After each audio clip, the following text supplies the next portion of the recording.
CEOs in the U.S. earned more in 2010 than their company's income tax expenses. Now, this is according to the Institute for Policy Studies. This is a liberal-leaning think tank in Washington. And among the 25 companies cited are Verizon, Boeing, and eBay. Well, joining us now is the co-author of this report, Sarah Anderson. And Sarah, welcome to Street Smart. Amazing thing that you told me during the commercial break there was that you have been co-authoring this report for 18 years. So in that context, tell me how this particular year differs from prior ones. Well, we take a little bit of a different angle every year, and this year, because we know that the nation's fiscal crisis is on everyone's minds, we wanted to look at this intersection between excessive executive pay and corporate tax avoidance. And so we looked at the 100 highest paid CEOs in the country last year and dug into their tax reports. And what we found was that 25 of those companies, as you said, paid their CEO last year more than they had paid in corporate income taxes. And Sarah, what do you expect people to take away from this particular report? I mean, most of us don't have a sense for how much companies are paying in income taxes. Perhaps their income taxes are quite low, or their taxes are quite low. Well, big companies tend to complain a lot about the high tax rates in their mind that we have in the U.S., but the effective corporate tax rate is only about 10%, and that's really declined over the years. And I think as we're trying to find solutions to our deficit problems, this is one thing we should be looking at, is closing up these corporate tax loopholes that right now are actually rewarding corporations that are making a killing, really, off of this way that they've lowered their tax bills. Well, you know, the report starts out with the old saw, as you put it, guns don't kill people, people do, right? I mean, the CEO is the agent of the shareholders, you and me, who own these corporations, and we want our corporation that we own to pay as little in taxes as possible. So doesn't it make sense then that we reward the CEOs who are successful at paying little tax as possible on our bill, really, with this kind of salary?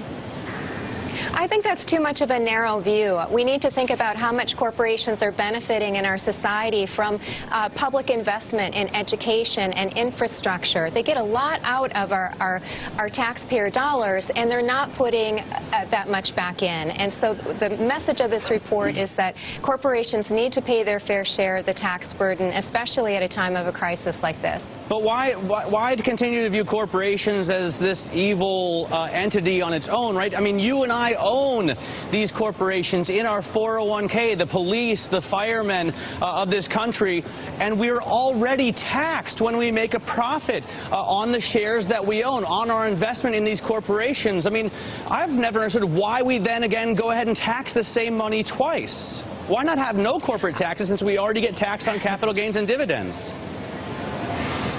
Yeah, I don't see these companies as evil. In fact, from a business perspective, I think it would be in the interest of many businesses to try to close up these loopholes. For one thing, many of the companies in our study are global companies that take great advantage of subsidiaries in tax havens, offshore tax havens, to lower their tax bills. That's an advantage that many companies that operate strictly in the U.S. Don't have. And so one thing we should be doing is helping to level the playing field by closing these loopholes that these big companies are in a much better position to take advantage of. And we need to be finding ways to deal with our deficit crisis that aren't just about slashing spending, that is about making our tax system more fair and raising revenue. Sarah, you're also drawing a connection between the best paid CEOs as well as what small amount in taxes their companies are paying. So leaping from that or taking from that, do you think that the government should be more involved in determining what executives are getting paid, or perhaps these companies need to revisit their compensation policies? Well, I think it's widely accepted now that our out-of-control executive pay system was a factor that contributed to the financial crisis in 2008.